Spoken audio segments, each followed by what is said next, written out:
শুকর আদায় তো এভাবেই করব, আল্লাহর বন্দিগি, আল্লাহর মানসা অনুযায়ী নিজের জীবন, পরিবার, সমাজ, রাষ্ট্র গঠন করে। ইসলাম এটা অন্য কোনো ধর্মের মতো না। ইসলাম কোনো স্বাভাবিক হিন্দু, খ্রিস্টান কিংবা অন্য কোনো ধর্মের মতো না যে উপাসনালয়ে বন্দী। হিন্দু ধর্মের কোনো রাজনৈতিক আদর্শ নাই। হিন্দু ধর্মের রাজনৈতিক আদর্শ নাই। কিছু উপাসনা আছে।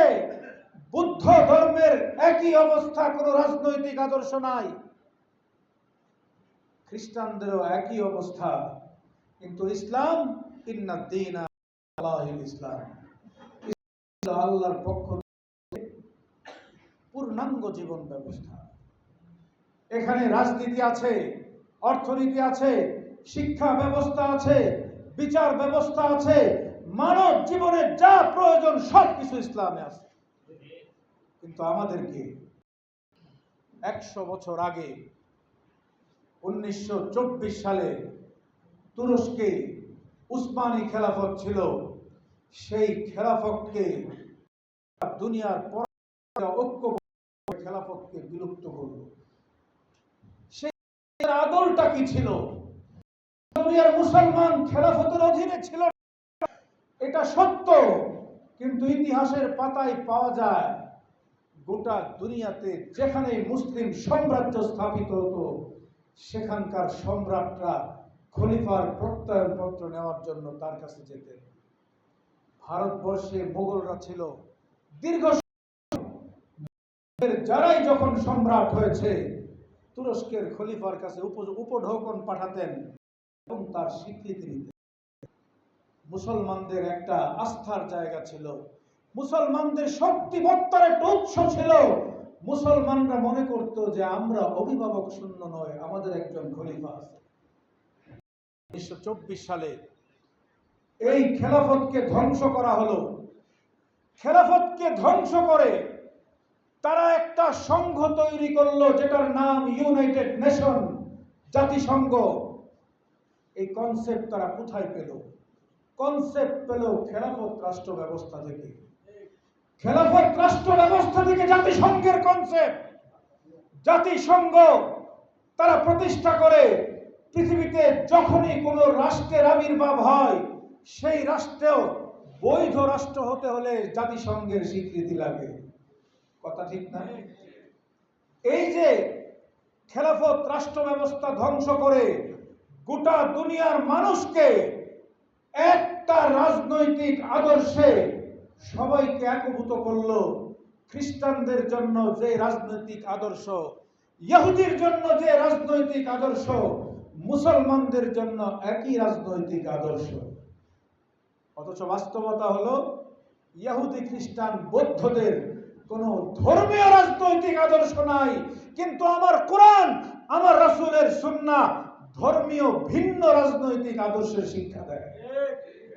কিন্তু তারা আমাদেরকে কি রাজনৈতিক জীবন দিল? কি সব মানুষ এক রাজনৈতিক অবস্থায়, অর্থাৎ হিন্দুর জন্য যে রাজনৈতিক ব্যবস্থা, মুসলমানদের জন্য একই রাজনৈতিক ব্যবস্থা। এটাই রাজনৈতিক এবং ঐতিহাসিক নাম হলো ধর্ম নিরপেক্ষ, সেকুলারিজম। রাষ্ট্রের জন্য আপনাদেরকে আমরা কি পুরা কোরআন মানব?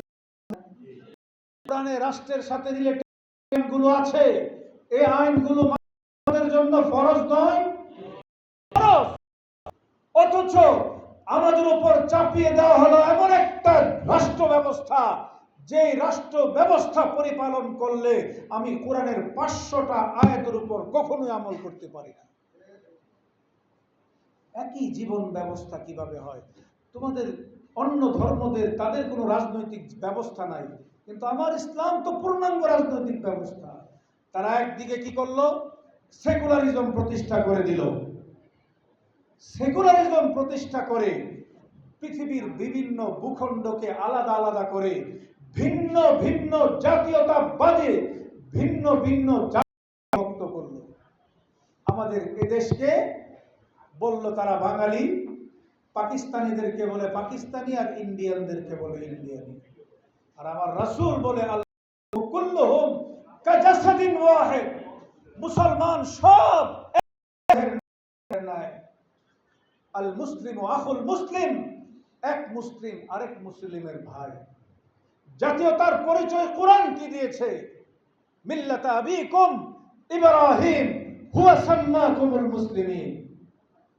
আমাদের জাতীয়তা হলো আমরা মুসলিম জাতীয়তাবাদ।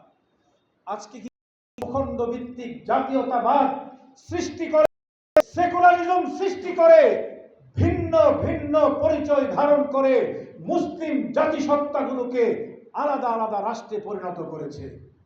যে কারণে আপনারা শুনেছেন সৈয়দ আশরাফ, যিনি আওয়ামী লীগের সাধারণ সম্পাদক ছিলেন, তিনি বলেছিলেন আমি বাঙালি, আমি মুসলিমও না, আমি হিন্দুও না, আমি বাঙালি। এটা ঐতিহাসিক ভিত্তি আছে। এটা কোনো আলাদা কোনো কথা না, বিচ্ছিন্ন কোনো কথা না। এটা হলো সেকুলারিজম আর জাতীয়তাবাদের মিশ্রিত যে বক্তব্য, এটাই বাস্তবতা। এদেশের মানুষের কোনো রাজনৈতিক ধর্মীয় পরিচয় নাই, অথচ ইসলাম রাজনৈতিক ধর্ম। ইসলাম কি? ইসলাম রাজনৈতিক ধর্ম। ইসলামের আদর্শ রাষ্ট্রে যেভাবে চলে, ব্যক্তি জীবনেও চলে। বাংলাদেশ খেলাফত মজলিস এটাই চায়। আংশিক দিন আমরা মানতে চাই না। কিছু নামাজ পড়বো, রোজা রাখবো, হজ করবো, যাকাত করবো, কিন্তু আল্লাহর কোরআনের বিধান হলো আহাল্লাল্লাহুল বাইআ ওয়া হাররামার রিবা, সুদ হারাম।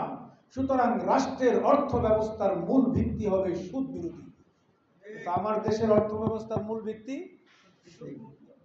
সুদ। এদেশের ব্যাংকিং এর মূল বক্তব্য হলো সুদ।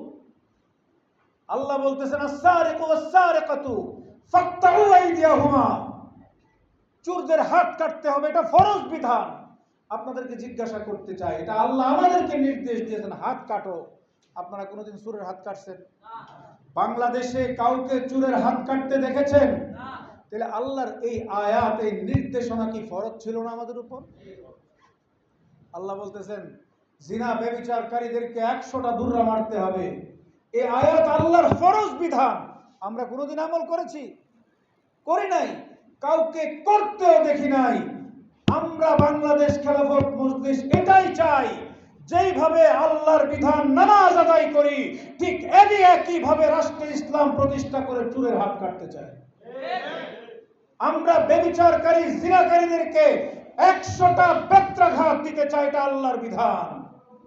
বাংলাদেশ খেলাফত মজলিস এটাই চাই, পূর্ণাঙ্গ জীবন ব্যবস্থা ইসলামকে মানতে চাই। এজন্যই আল্লাহ বলেছেন ইয়া আইয়ুহাল্লাযীনা আমানু দুখুলু ফিস-সিলমি কাফা। খালি নামাজ রোজা পড়বা এই ইসলাম আল্লাহ চান না। আল্লাহ চান উদখুলু ফিস-সিলমি কাফা, পূর্ণাঙ্গ ইসলামে দাখিল হও। বাংলাদেশ খেলাফত মজলিস এই জনপদের মানুষগুলোকে পূর্ণাঙ্গ ইসলামে দাখিল করতে চায়। আপনারা কি খেলাফত মজলিসের এই কাজের সাথে আছেন? ইনশাআল্লাহ। আমাদের করণীয় হলো, এই কাজ আমি বুঝলে হবে না, এই কাজ আমি বুঝলে হবে না। আমার প্রত্যেকটা মুসলিম ভাইয়ের কানে বলতে হবে, যে কারণে নামাজ পড়ো, যেই কারণে রোজা রাখো, যেই কারণে হজ করো, সে একই কারণে রাষ্ট্রে ইসলাম কায়েম করতে হবে। তুমি নামাজের প্রথম কাতারে দাঁড়াও খুব খুশু খুজুর সাথে, কিন্তু আল্লাহর বিধানকে ভুলুণ্ঠিত করা হচ্ছে। তুমি ইসলামের কিছু বিধান মানবার, কিছু বিধান মানবা না, এটা আল্লাহ চান না। আল্লাহর কোরআনে আল্লাহ বলতেছেন আফাতুমিনুনা বিবাদিল কিতাবি ওয়া তাকফুরুনা বিবাদ ফামা জাযাউ মান ইয়াফআলু যালিকা ইল্লা খিযুন ফিল হায়াতিদ দুনিয়া ওয়া ইয়াউমাল কিয়ামাতি ইউরাদ্দুনা ইলা আশাদ্দিল আযাব। লম্বা কথা বলার সুযোগ নাই। এই আয়াতের মুখতাসর অর্থ হলো এই, যারা আংশিক দিন মানবে, আংশিক কোরআন মানবে আর আংশিক মানবে না, তাদের ঠিকানা জাহান্নাম। তাদের ঠিকানা কি? আমরা কি জাহান্নামে যেতে চাই না জান্নাতে? জান্নাতে যেতে গেলে কোরআনকে রাষ্ট্রে প্রতিষ্ঠা করতে হবে। বাংলাদেশ খেলাফত মজলিস কোরআনের রাজ কায়েম করতে চায়। এখন হলো কোরআনের রাজ কায়েমের সুসময় মৌসুম। এতদিন ফেসিবাদ ছিল, কথা বলা যেত না, সবর করেছি, এখন শুকর করব কিভাবে? আল্লাহর দ্বীনকে গালেব করে। দ্বীনের প্রকৃতি, ইসলামের প্রকৃতি হলো ওয়াজআলা কালিমাতাল্লাযীনা কাফারুস সুফলা ওয়া কালিমাতুল্লাহি হিয়াল উলিয়া। ইসলাম সবসময় বিজয়ী আদর্শ। এই বিজয়ী আদর্শকে বিজয়ী আদর্শ বাস্তবে রূপ দেওয়ার জন্য বাংলাদেশ খেলাফত মজলিস কাজ করে যাচ্ছে। আমরা ফেসিবাদকে ফেসিবাদ বলি।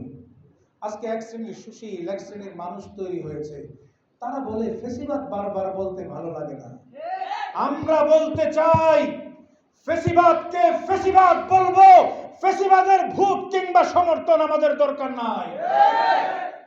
আজকে ফেসিবাদ পতিত হয়েছে, যারা বাংলাদেশে আছে তাদের সমর্থন ভোট পাওয়ার জন্য আজকে ইসলামপন্থীরাও ফেসিবাদের আশীর্বাদ পেতে চায়। তাদেরকে বলতে চাই, ফাঁসির কাস্টে ঝুলেছেন, আমরা জেল খেটেছি, এদেশের আলেমরা নির্যাতিত হয়েছে। বাংলাদেশে কোনো ফেসিবাদকে যারা সাপোর্ট দিতে যাবে তাদেরও পরিণতি ফেসিবাদের মতো হবে ইনশাআল্লাহ। আল্লাহ আমাদেরকে তৌফিক দান করুন। নারায়ণগঞ্জেও মহাসমাবেশ হবে, আপনারা যদি কাজ করেন, আপনারা যদি সংগঠিত করেন, মহাসমাবেশ হবে ইনশাআল্লাহ। সংগঠন অগ্রসর হচ্ছে, এই জমিনে কোরআনের রাজ কায়েম হবে। আল্লাহ আমাদের তৌফিক দান করুন।